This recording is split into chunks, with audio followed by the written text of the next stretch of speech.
There is a pattern in history. A pattern that has toppled empires again and again. Across thousands of years, from marble capitals of the ancient world to steel and glass superpowers of the modern age, the same sequence keeps appearing. A superpower reaches its peak, stretches itself across continents, finances its ambitions with money it does not truly have, and slowly turns strength into fragility. On the surface, everything still looks powerful. Armies are deployed, currencies are trusted, markets function, leaders speak confidently. The empire appears permanent, but underneath, a chain of events is already in motion. First comes overextension, then the quiet weakening of the currency, then the rise of debt that cannot be repaid without breaking the system itself. After that, productive strength begins to fade. And finally, social cohesion fractures. By the time the pattern becomes visible to everyone, it is usually too late to reverse. This is not a theory. It is the recurring architecture of imperial collapse. It wiped out empires that once ruled the known world. It brought down global powers that believed their dominance would last for centuries. It dismantled superstates that controlled oceans, trade routes, entire continents. None of them believed the pattern applied to them until the final stages arrived. Today, in the 21st century, that same seven-stage collapse pattern is unfolding again. This time, the empire at the center of the story is the United States. For decades, the US has been the core of the global financial system, the issuer of the world's primary reserve currency, and the military guarantor of an international order. Its reach extends into every region, every market, every strategic corridor on the planet. But when we map the classic 7 stages of imperial decline onto the current American position, something becomes impossible to ignore. The early stages are no longer in the future. They are already behind us. Overextension is no longer a warning sign. It is a description of the present. Monetary weakening is no longer theoretical. It has been underway for years. The debt spiral is no longer a risk. It has become structural. The erosion of productive capacity and the rise of internal fragmentation are now visible in everyday life. In other words, the United States is no longer at the beginning of the pattern. By every structural measure, it is already standing in stage 5. This is the story of how empires die, and what it means when the world's dominant superpower finds itself deep inside the same cycle that ended Rome, Britain, and the Soviet Union. Because if history's pattern holds, the final stages do not move slowly. Once an empire crosses a certain threshold, the math and the psychology begin to work together, and decline accelerates. And today, the numbers, the institutions, and the social mood all point in the same direction. The 7-stage collapse pattern has been triggered. The US has moved through most of its steps, and the only remaining questions are how the last stages unfold, and how much time is left before the consequences fully surface. Imperial collapse rarely begins with a dramatic moment. It does not start with invading armies, burning cities, or markets in free fall. It starts quietly, long before the public notices anything is wrong. Decline begins inside the structure of the empire itself. For centuries, historians have tried to identify the first unmistakable sign. Was it a war? Was it economic failure? Was it political division? Yet the truth is more subtle. Empires collapse not because of one event, but because they take on commitments their internal strength can no longer support. At first, everything still looks stable. The currency circulates. The government projects confidence. Institutions appear functional. The military maintains its presence across distant regions. From the outside, nothing seems unusual. But beneath the surface, the architecture starts to crack. Imperial decline begins when economic capacity becomes smaller than political ambition. When expanding influence demands more resources than the system can produce. When the empire promises more than it can deliver without borrowing from the future. This is the structural weakness that triggers the 7-stage collapse pattern. The earliest signs are almost invisible. Overextension does not announce itself, it accumulates. Currency weakening does not appear in a single moment, it creeps through the system. Debt does not spiral suddenly, it rises slowly, becomes normal, and eventually becomes permanent. Productive capacity does not collapse overnight, it erodes through years of external reliance and internal stagnation. The public sees normal life. Beneath it, the foundation is shifting.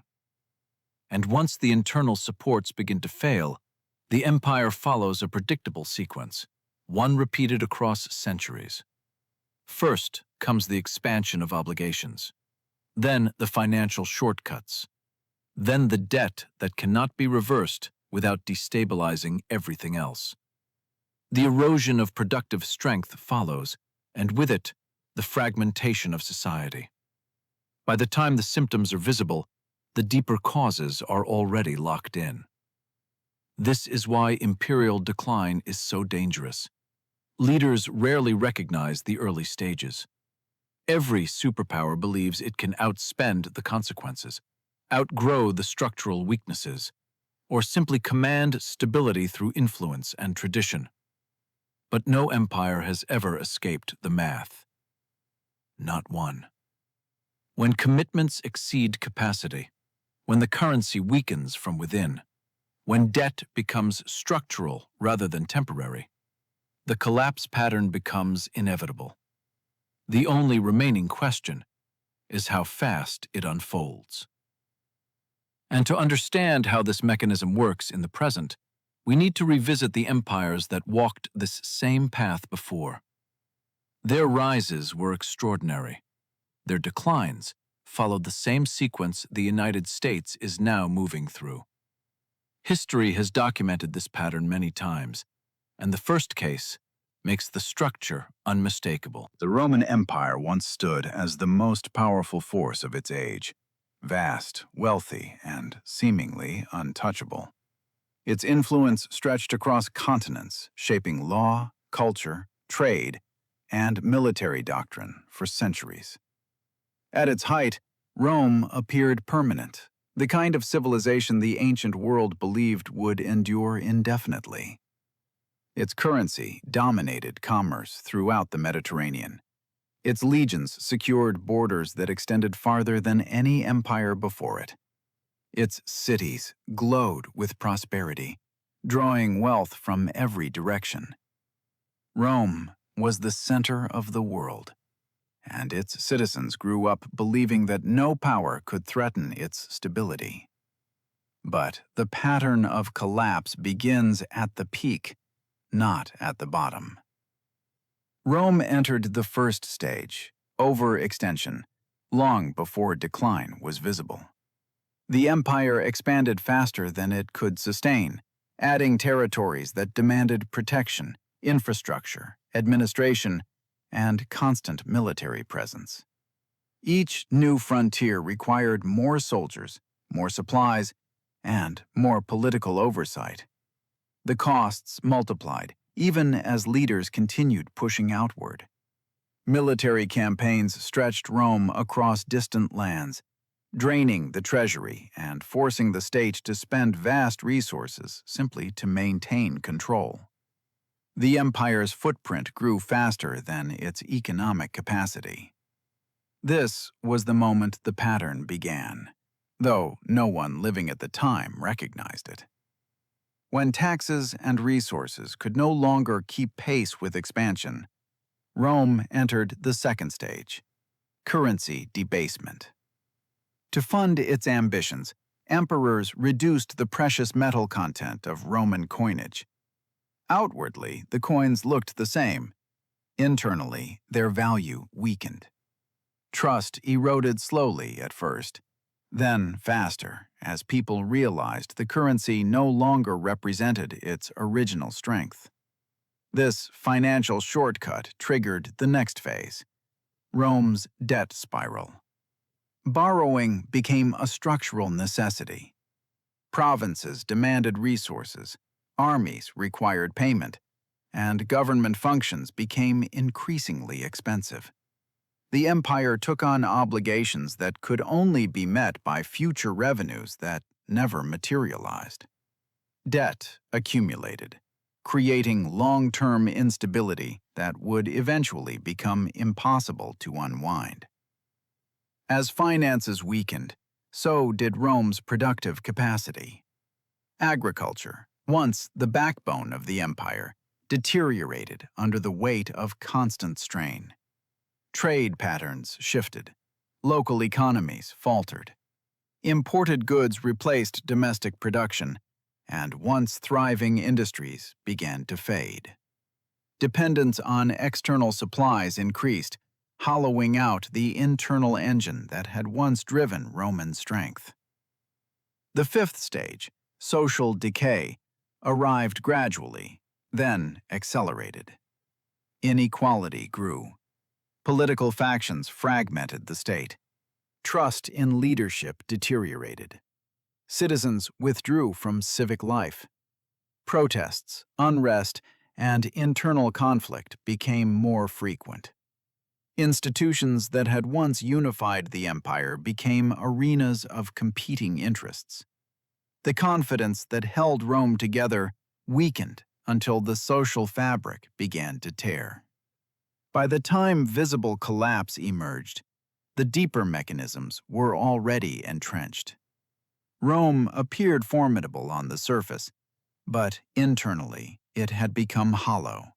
Financially strained, militarily overextended, socially fractured, and economically unstable.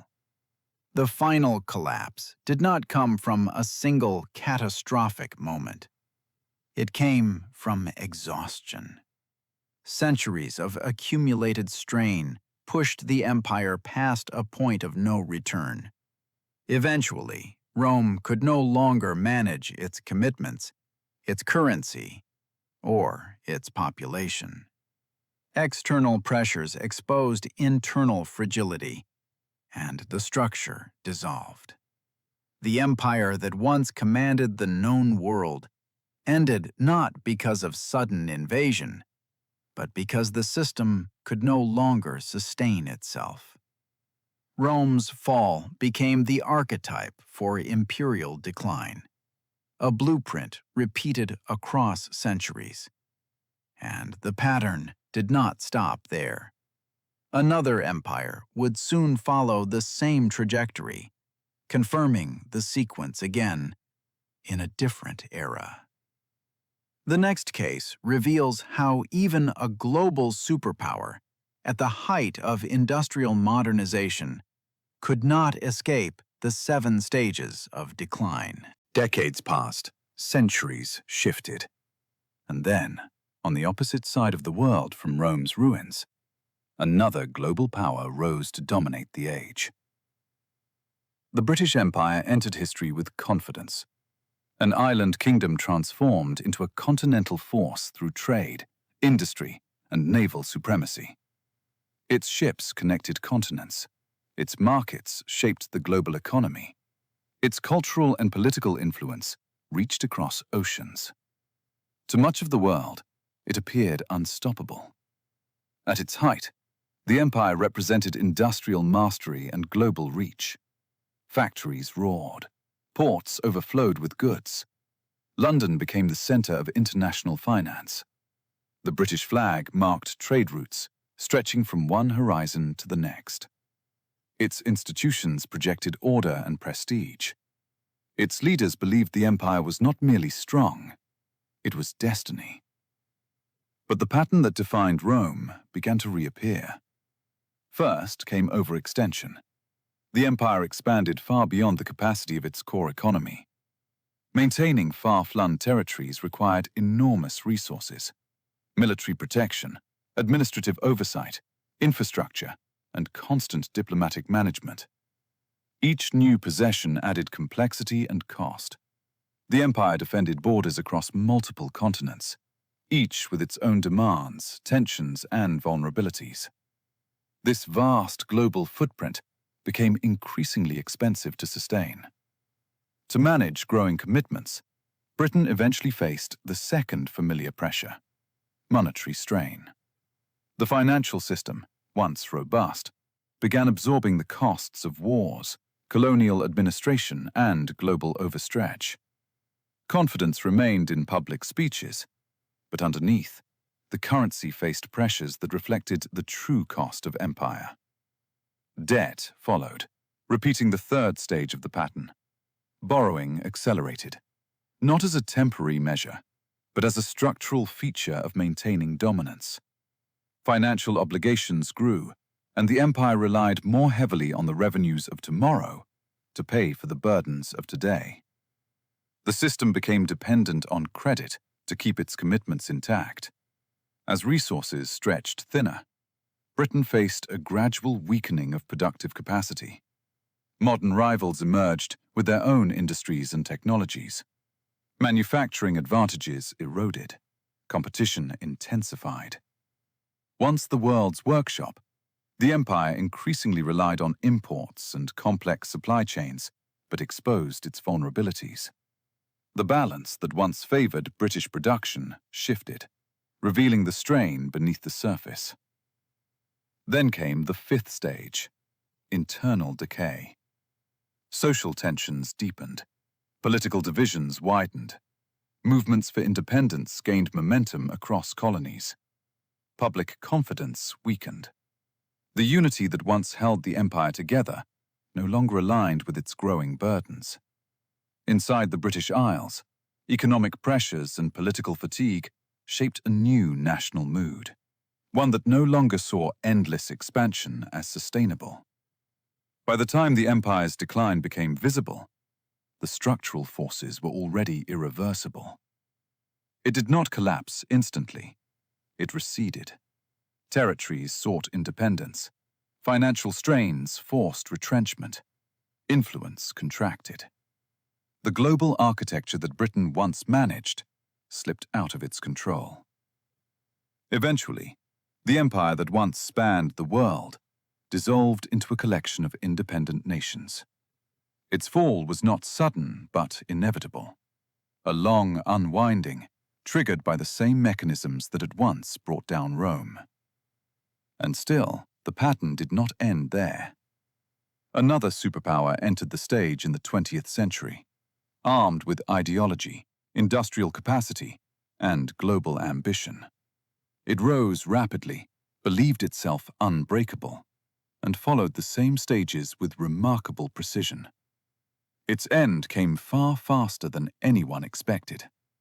That empire was the Soviet Union. The pattern appeared again in the 20th century with the Soviet Union, an empire that rose at extraordinary speed and vanished with equal suddenness. Its origins were forged in revolution, its ascent powered by industry and ideology, and its reach extended across vast territories that reshaped global geopolitics. For decades, the world saw it as a superpower destined to endure. In the early years, the USSR grew with tremendous momentum. Industrial output expanded, military strength solidified, scientific achievements stunned the world. Its influence reached deep into Europe and across Eurasia. Many believed the Soviet model represented a new kind of empire, one immune to the old patterns of decline. But the cycle does not bend for any nation. Overextension began quietly.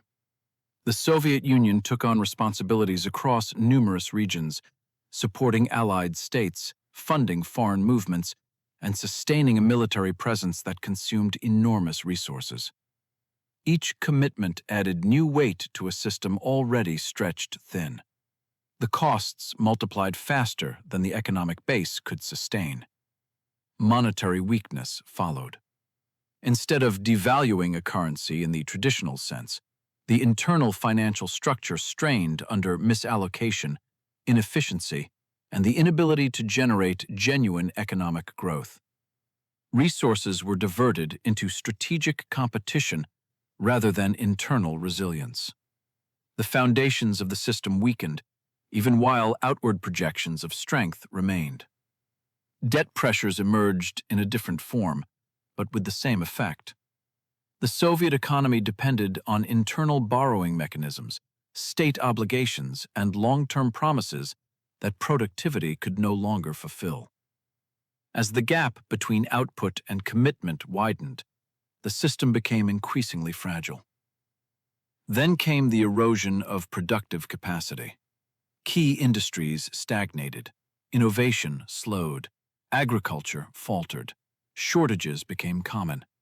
Dependency on external imports, especially in critical goods, exposed vulnerabilities that contradicted the image of a self-sufficient superpower. Beneath the surface, the economic engine was losing power. Social decay accelerated the decline. Public confidence waned. Political cohesion fractured. The gap between the state narrative and lived reality widened until it became impossible to ignore. Institutions that once controlled vast populations struggled to maintain legitimacy. The internal pressures of a rigid system collided with the demands of a changing world. And then, the collapse came, with a speed that stunned even those who had predicted weakness. The Soviet Union, once one of the world's two dominant superpowers, dissolved rapidly. In a short span, the structure that had shaped global affairs for generations imploded. Borders shifted, economies transformed. The geopolitical order was rewritten almost overnight. The fall of the USSR proved what Rome and Britain had already shown. Once an empire moves through the stages of overextension, monetary strain, productive decline, and social fragmentation, collapse accelerates sharply at the end. It does not wait. It does not slow. It arrives with finality. 3 empires, 3 eras, 3 different political systems, yet all followed the same sequence. And now, for the first time in modern history, that same pattern is unfolding inside a superpower that still dominates the global economy, global finance, global culture, and global security. This brings us to the present day. The empire in question is not ancient. It is not industrial era. It is not confined to history books. It is the United States. Stage 1. Overextension. For decades, the United States has maintained commitments across multiple regions, sustaining alliances, interventions, and security guarantees that span the globe. These obligations require vast resources, deployments, logistics, diplomacy, reconstruction, and constant supervision of geopolitical hotspots. The system demands more than the domestic economy can consistently support. This is the same dynamic that once stretched Rome across continents and pushed the British Empire into unsustainable global responsibilities. The pattern is unmistakable. Overextension is no longer theoretical. It is structural. Stage 2. Monetary weakening. As economic strain increased, the financial system compensated by expanding the supply of currency and credit. Purchasing power eroded over time. Confidence remained publicly intact, but internally, the pressures became visible in rising costs, widening imbalances, and reliance on measures that mask underlying fragility. What appeared to be stability was often the product of monetary accommodation, not genuine economic strength. Rome debased its currency. Britain strained its financial system. The mechanism continues in a modern form. The core principle is identical. Money expands, while real capacity struggles to keep pace. Stage 3. The debt spiral. The United States now carries obligations so large that servicing them has become a permanent structural feature of the system. Borrowing is no longer a response to crisis. It is built into the economic architecture. New debt replaces old debt. Refinancing substitutes for resolution. Interest payments consume a growing share of national resources. This is the same point every major empire reached before decline accelerated. Rome funded expansion with borrowed promises. Britain sustained its global presence with obligations it could no longer unwind. The Soviet system collapsed under internal burdens that outgrew its capacity. Once debt becomes the engine rather than the shadow, the cycle enters its most dangerous phase. Stage 4. The erosion of productive capacity. Manufacturing has shifted abroad. Supply chains stretch across rival territories. Industries that once defined national strength have weakened. Many essential goods come from external producers. This mirrors the moment when Rome lost agricultural resilience, when Britain faced industrial competition from emerging powers, and when the Soviet Union's economic engine stalled. When an empire produces less than it consumes, dependence rises, and when dependence rises, leverage diminishes. This stage reshapes everything that follows. Stage 5. Social fragmentation. Political division deepens. Trust in institutions weakens. Cohesion erodes. Public discourse becomes polarized. Confidence, once the silent glue that holds an empire together, begins to dissolve. The same pattern unfolded in late Rome, in a fatigued British society strained by global commitments, and in the final years of the Soviet Union. When unity fractures, decline accelerates. Social fragmentation is not merely a symptom. It is the indicator that the empire has crossed into the later stages of the cycle. At this point, history becomes clear. An empire standing in Stage 5 is no longer debating whether decline has begun. It is debating how far along the path it already is. For the United States, the early stages are not projections or warnings. They are complete. Overextension, checked. Monetary strain, checked. Structural debt, checked. Erosion of productive power, checked. Visible social fragmentation, checked. This does not guarantee collapse tomorrow, nor does it predict a specific timeline. But it does place the United States exactly where Rome stood when its internal cracks became unavoidable, where Britain stood when global dominance began to retreat, and where the Soviet Union stood when the final phase accelerated beyond control. The remaining stages do not unfold gradually. History shows that once an empire enters this zone, momentum takes over. Decline becomes self-reinforcing, and the transition from internal fragility to visible collapse often happens at a speed no one expects. Which leaves one final question. If the United States is already deep inside the pattern, what comes next? History shows that collapse, when it comes, is brutally fast, far faster than anyone expects. Empires rarely fade gently. They hold together until the moment they don't. The final phase is not a slow decline, but a sharp unraveling that catches even insiders by surprise. One moment, everything appears stable. Markets function, institutions operate, leaders project confidence. The structure seems intact. The empire still looks powerful. But beneath the surface, the The foundational supports have already weakened. Momentum has already shifted.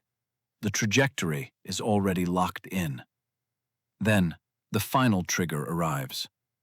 Empires fall quickly because confidence, not strength, is what keeps them alive.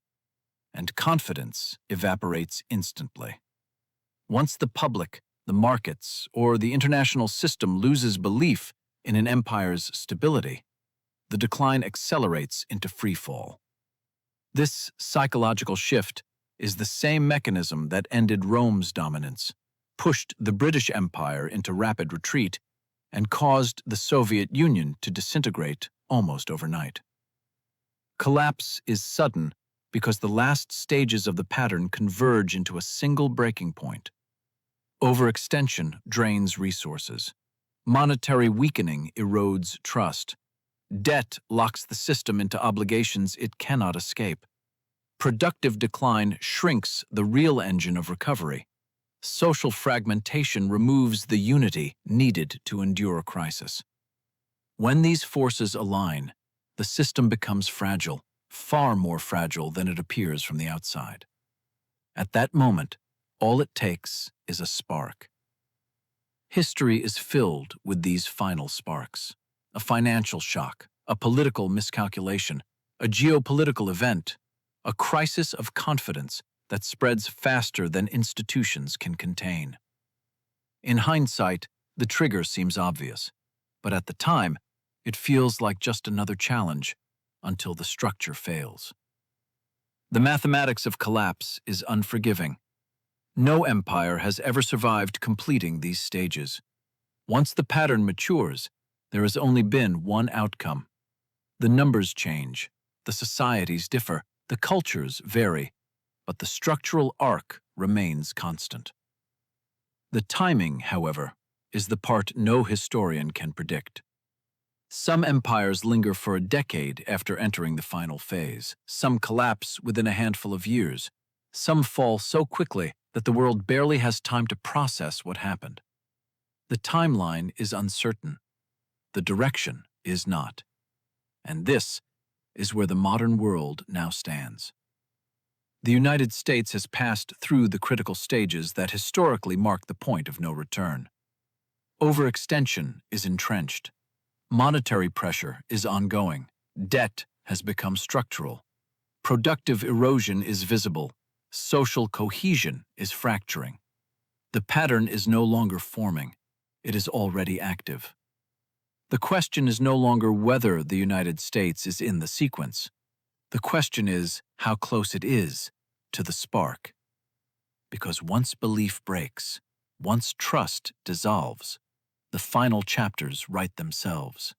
Not gradually, but abruptly. Not with thunder, but with a silence that signals the end of a world order and the beginning of something new. If this changed how you see the present moment, you are already ahead of most people. Understanding the pattern is the first step toward recognizing where we are in the cycle. The signs are not hidden, they are simply ignored until history forces the world to confront them. The past does not vanish. It lives beneath every decision, every policy, every shift in confidence.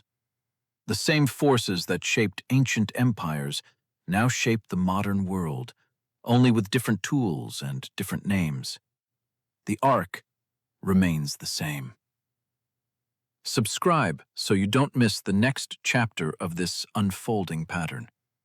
What comes after a superpower reaches stage 5 is not speculation. It is a sequence documented across centuries. Watching it unfold in real time is understanding history as it is written. History does not repeat perfectly, but it rhymes more than anyone wants to admit. Every empire believed it was different. Every empire believed it would endure. Every empire believed the warnings were meant for someone else, and every empire discovered eventually that the cycle never stops. Understanding history is how we understand ourselves.